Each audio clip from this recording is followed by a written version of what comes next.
Wanna know how to search for destinations in booking.com? Well, no worries. In this video, I'm going to show you an easy step-by-step guide on how you can do it. It's super simple and under a minute, so let's get straight to it. Now, first things first, simply open up your booking.com website. So you can just simply open up any web browser and type in booking.com just like this right here. So once you have selected booking.com, you should be provided with this interface right here. So once you are under this interface, you can just simply see this search button right here that is said where are you going. So this is how you search for destinations and trending destinations. So as you can see right here, Kathmandu, Pokhara and much more according to your location. I would recommend you to log in as well for more accurate ones.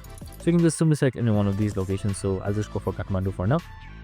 And now you can select any calendar, or you can just select flexible.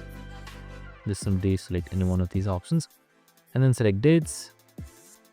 And once that is done, once you scroll down here, you can see trending destinations. You can just simply select these as well, and you should be provided with this various options and hotels just like this right here. So as you scroll down, you can see various of them, and that's it. I hope this video helped. If it did, make sure to like, subscribe and tune in with us for more of these videos. Have a good day and see you in the next one.